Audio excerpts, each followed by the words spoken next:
Assalamu alaikum, урматтуу мекендештер, достор, жалпы эле кыргызстандыктар, амансыздарбы? Улуттук медиа көптөн бери кыска нуска видеолор чыгарып, мындай бир жакшы аяктап калган иштерди көптөн бери чыгарбай калдык. Бүгүн ишибиз түшүп, бир жакын адамыбызды аэропортко салдык. Ошого могу жердеги иштерди көрүп, көз кубанып, бир тартып өтпөсөк болбойт деп тартып жатабыз.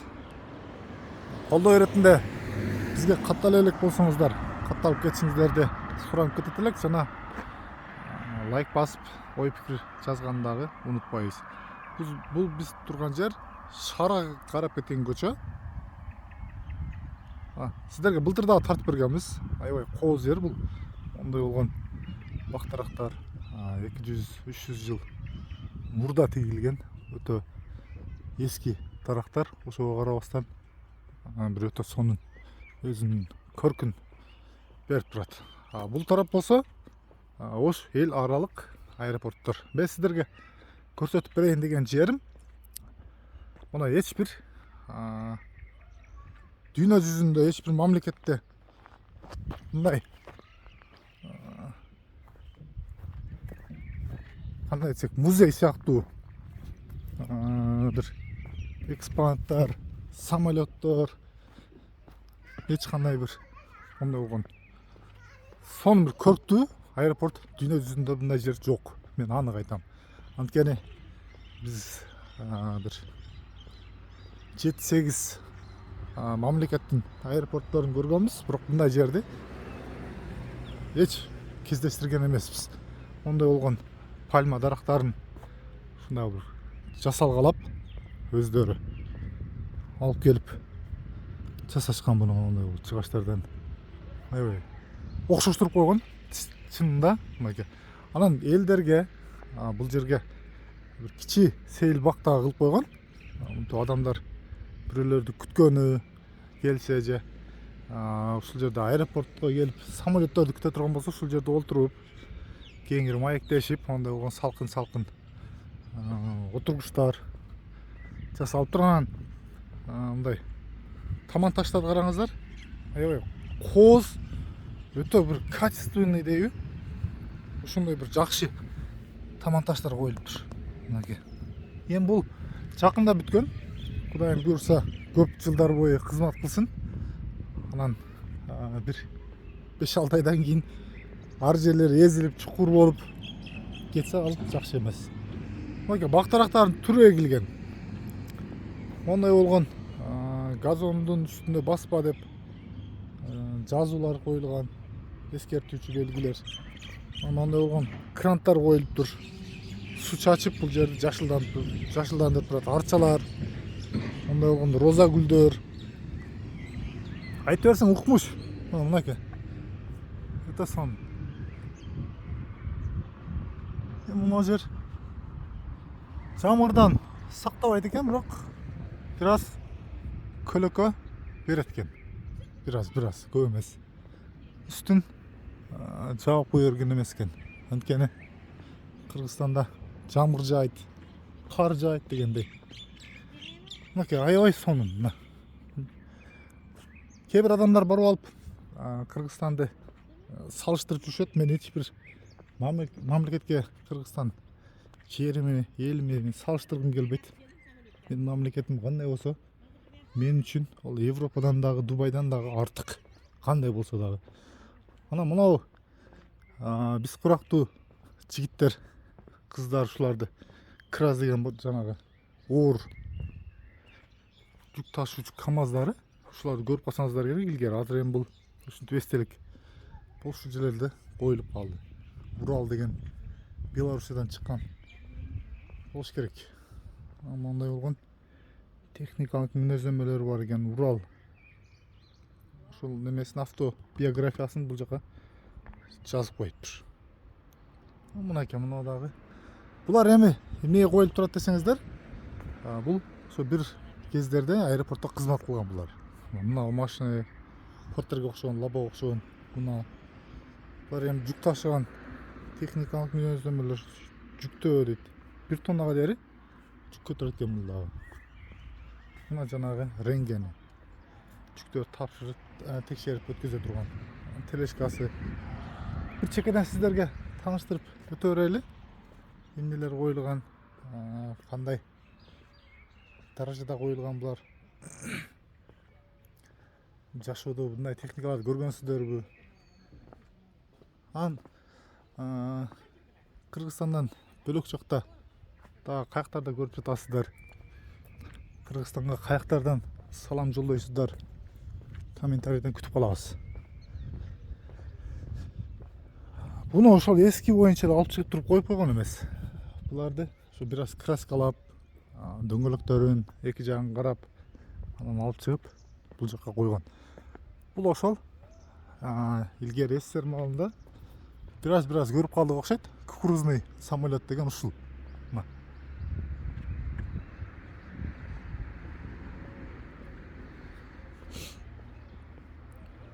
Аябай сонун. Таштар түбүндөгү таштар дагы кандай сонун өзүнчө көрүп берип, самолеттин түбүнө дагы чыгайлычы, мындай чыга турган тепкичтер дагы коюп койгон. Жаман иш бул жерде кылбаңыздар. Тамеки, насвай, сигарет деген нерсени чекпеңиздер. Мындай камералар бар. Камера.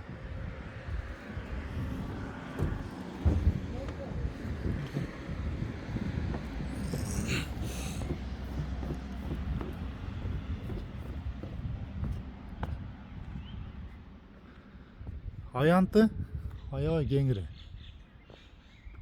Телефондон эми камерадан кандай көрсөтүп берип атат, аны айтыш кыйын, бирок келип көрсөңүздөр кыйла эле кеңири.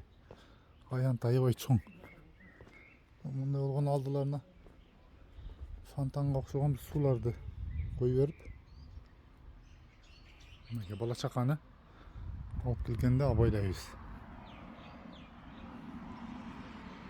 Балам ойнай берет, ошондо жүрө берет деп өзүңүздөр телефон чукулап олтуруп албаңыздар. Кайдыгер болуп, кайдыгер карабаңыздар бала чака. Балдар деген кичинекей баары бир. Мага аябай жакканы бул жер таман таштары жакты. Караңыздар кандай сонун. Шаардан келатканда эле, шаардан келатканда бул жакта ошо аэропортко жетпей 200 метрдин тегерегинде көрүндү ушул жер. Түшүп ар бириңиздер көрүп, айланып чыксаңыздар болот. Мына биздин канча миңдеген тарыхы бар Сулайман тообуз.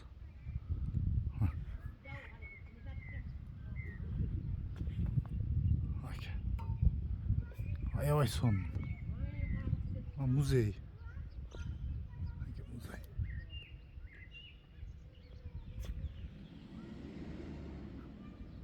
Өзүндөй кылып жасап койгон бирок.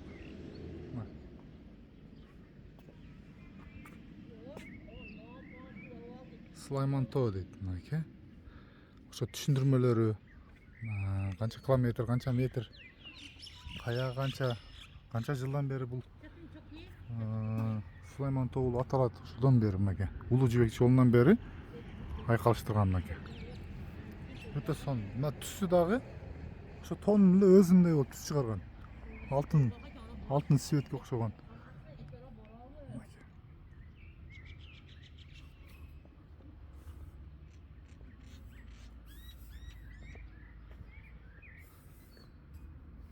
Аябай сонун. Сөз болушу мүмкүн эмес дейт го.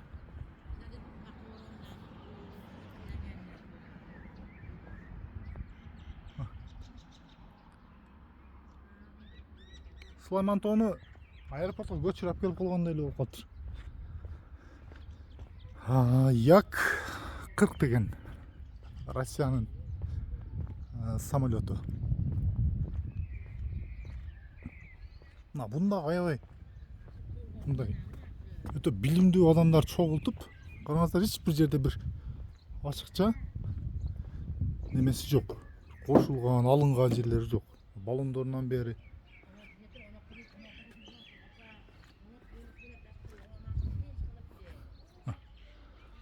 түстөрүнөн бери керек болсо өзгөрткөн эмес. Ушуну ушул бойдон эле ушул жерге алып келип орноштурушкан. Тазалык боюнча ондай болгон. Мусорларды, таштандыларды көрүнгөн жерге таштай бербейбиз. Бала чакага тарбия берерде ошону жакшылап айтып деңиздер. Көчөгө таштан таштаба. Уят болот. Аны чоң менен тең аялдар тере тазалайт деп. Мынакей як. Летчиктердин кабинасы отура турган жери. Аркасы, канаты. Буну дагы мындай мрамор таштар менен грамотный жакшынакай кылып бийиктетип коюшкан.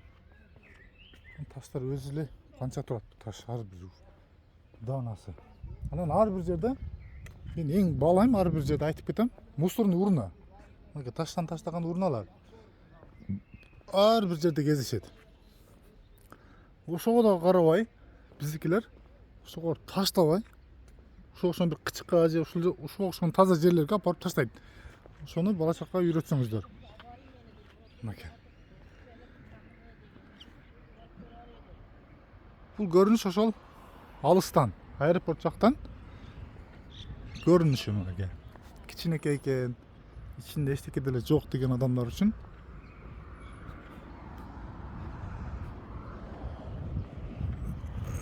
бул жагы болсо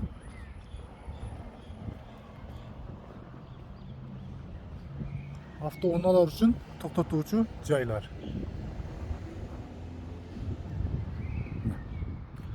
Бул жакта өзүңүздөр билесиздер, мечит каралган. Аллага шүгүр, Аллага чексиз мактоолор, шүгүрлөр болсун.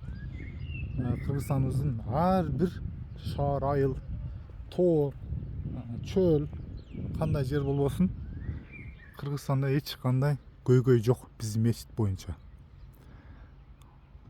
Ушуга дагы Аллага чексиз шүгүрлөрдү айтканды унутпайлы. Бул жактардагы автоунаалар токтоочу жай дагы аябай кеңири, өтө чоң. Азыр күндүзү Оштон анча самолет кубанып уча бербейт. Кечке мал башталат. Кечке мал башталганда дагы элдер өздөрүн бул жерде пробка кылып тура берет. Мына жака келип күтүп турса болот, мисалы. Ол келип турган адам 2 сааттан кийин конот же 1 сааттан кийин конот. Сөзсүз ошол аэропорттун түгүнө барып алып, ушул жерде туруш керек. Анан аэропорттон чыккан адамдарды бул жакта барган унаалар мына жерде пробка болуп тура берет. Мындай болуп.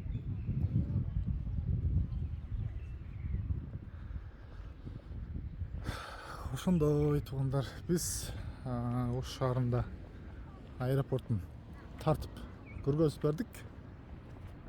Аман болобуз, тынч болобуз.